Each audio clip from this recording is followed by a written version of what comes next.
नमस्कार, राज्यसभा टीवी में आपका स्वागत है। आप देख रहे हैं राज्यसभा समाचार। आपके साथ मैं हूं घनश्याम। खबरों की शुरुआत करें उससे पहले एक नजर मुख्य समाचारों पर। होम्योपैथी केंद्रीय परिषद संशोधन विधेयक 2020 को राज्यसभा की मंजूरी। भारतीय चिकित्सा केंद्रीय परिषद संशोधन विधेयक 2020 भी उच्च सदन से पारित। केंद्रीय स्वास्थ्य मंत्री डॉक्टर हर्षवर्धन ने कहा, भारतीय चिकित्सा पद्धति के प्रचार प्रसार के लिए प्रतिबद्ध है सरकार।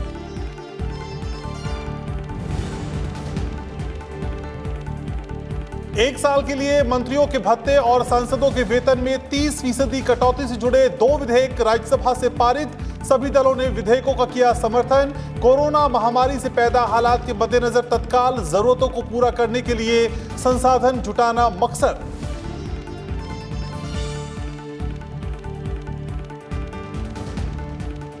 राज्यसभा में उठी असम समझौते को लेकर न्यायमूर्ति बिप्लब कुमार शर्मा समिति की सिफारिशों को स्वीकार करने की मांग। एजीपी सांसद बीरेंद्र प्रसाद वैश्य विशेष उल्लेख के जरिए सदन के समक्ष उठाया मुद्दा।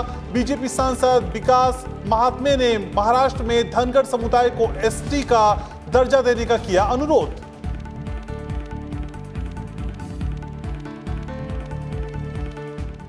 और अब खबरों को विस्तार से जानते हैं। मॉनसून सत्र के 5वें दिन राज्यसभा में होम्योपैथी केंद्रीय परिषद संशोधन विधेयक 2020 राज्यसभा से पारित हो गया। इसके साथ ही भारतीय चिकित्सा केंद्रीय परिषद संशोधन विधेयक 2020 को भी उच्च सदन से मंजूरी मिल गई। दोनों विधेयकों को ध्वनिमत से पारित किया गया। देश के हर नागरिक को बेहतर स्वास्थ्य सुविधाएं देने और स्वास्थ्य क्षेत्र में व्यापक सुधार के लिए सरकार प्रतिबद्ध है। इसके साथ ही भारतीय चिकित्सा पद्धति के प्रचार प्रसार को भी बढ़ावा दिया जा रहा है। राज्यसभा में शुक्रवार को केंद्रीय स्वास्थ्य मंत्री डॉक्टर हर्षवर्धन ने कहा कि प्रधानमंत्री नरेंद्र मोदी इसे वैश्विक स्तर पर प्रचारित करने में लगे हुए हैं। जब भी स्वास्थ्य के संदर्भ में भारत का इतिहास सरकारों के कामों का लिखा जाएगा तो प्रधानमंत्री नरेंद्र मोदी जी के नेतृत्व में जितने हेल्थ के रिफॉर्म्स देश में हुए हैं और उनको जितना इंटरनेशनल रिकॉग्निशन मिला है, इसको समय जो है हमेशा जो है इनको बहुत अच्छी तरीके से स्मरण करेगा। उच्च सदन में होम्योपैथी केंद्रीय परिषद संशोधन विधेयक 2020 और भारतीय चिकित्सा केंद्रीय परिषद संशोधन विधेयक 2020 पर एक साथ चर्चा कराई गई। चर्चा के जवाब के दौरान डॉक्टर हर्षवर्धन ने कहा कि जिस उद्देश्य से आयुष मंत्रालय का गठन किया गया था वो अपने उद्देश्यों को पूरा करने में सफल रहा है। सरकार हर तरीके का जो मोस्ट मॉडर्न और जो मोस्ट यूजफुल जो रिफॉर्म जो मेडिकल एजुकेशन में और सारे इंडियन सिस्टम्स में और दूसरे मॉडर्न सिस्टम्स में होना चाहिए वो कर रही है। कानून बनने के बाद ये विधेयक होम्योपैथी केंद्रीय परिषद संशोधन अध्यादेश और भारतीय चिकित्सा केंद्रीय परिषद संशोधन अध्यादेश की जगह लेगा। कृति मिश्रा, राज्यसभा टीवी। और इससे पहले कांग्रेस, बीजेपी समेत सभी दलों के सांसदों ने इस बिल पर अपनी राय रखी, साथ ही सरकार से कई सवाल भी किए। सर, इज दिस आत्मनिर्भर Bharat? Is this modern India where the government has been taking 3 years time to constitute only a simple council, homeopathic central council? It takes 3 years time to constitute. So this is our objection, sir. ये interdisciplinary research के माध्यम से कि अब homeopathy और Indian systems के बीच में एक साइंटिफिक रिसर्च की व्यवस्था सुनिश्चित की जाए। जैसे आपने देखा कि आयुष मंत्रालय ने आयुर्वेद और CSIR के बीच में पहली बार एक ज्वाइंट कोलैबोरेशन किया है जिससे उनमें रिसर्च के द्वारा उनके साइंटिफिक एविडेंसेस को एस्टैब्लिश किया जा सके।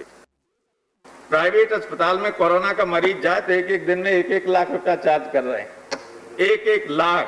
तो सबसे सस्ती तो होम्योपैथी है और कई ऐसे रोग हैं जिसमें एलोपैथी में कोई इलाज नहीं है, जैसे मत्स्य हो जाते हैं, मुहासे टाक, ये सब इसका केवल होम्योपैथी में इलाज है। इस बिल के आ जाने के बाद मैं ये जरूर अपेक्षा करूंगा कि जो पूरा का पूरा हमारा जो होम्योपैथी का सिस्टम है, उसका जो एजुकेशन का सिस्टम है, उसका एक स्टैंडर्डाइजेशन होना चाहिए और साथ ही जो भी दवाएं हैं उनकी क्वालिटी अच्छी हो, कोई स्पूरियस मेडिसिन मार्केट में न रहे, उसकी भी व्यवस्था होनी चाहिए।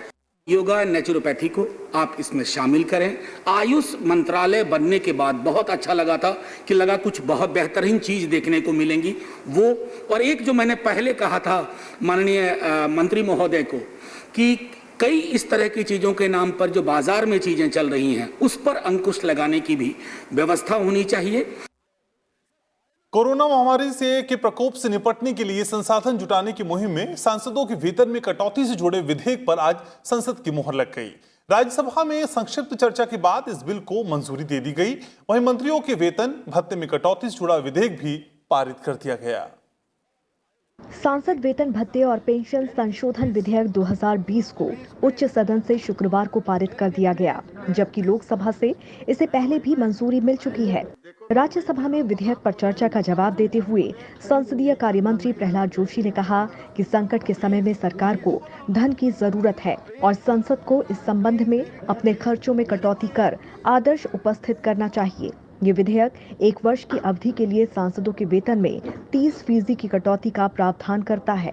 Whatever I say, this is a 2 years temporarily, this is suspended, and all other things, only this bill relates to, one is minister's salary deduction, reduction in the minister's salary, MP salary.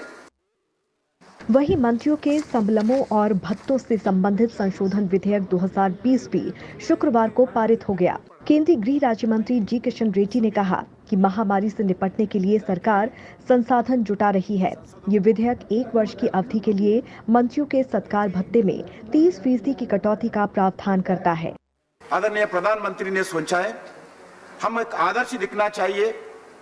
इसी दृष्टि से पहले मंत्रिमंडल के सदस्य सभी लोग अपने जो अलावेंस होगा उसमें 30% कम करके सेविंग करना चाहिए।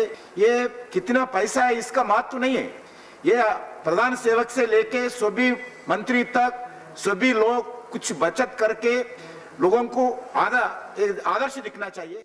कोरोना महामारी से पैदा हालात के मद्देनजर सांसदों के वेतन को 30% कम करने के उद्देश्य से 7 अप्रैल को संसद सदस्य वेतन भत्ते और पेंशन संशोधन अध्यादेश जारी किया गया था, जबकि 9 अप्रैल को मंत्रियों के वेतन और भत्ते संशोधन अध्यादेश 2020 जारी किया गया था। कृति मिश्रा, राज्यसभा टीवी।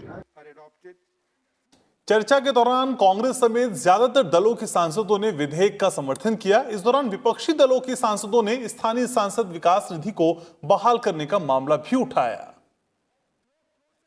मेरा निवेदन सरकार से होगा कि पहले ये 2 साल के लिए तो करना नहीं चाहिए। हमने कैसे प्रिज्यूम कर दिया कि कोरोना 2 साल चलेगा? अगर करना भी था तो इसको 1 साल के लिए और आधा करते, 2.5 करोड़ रखते।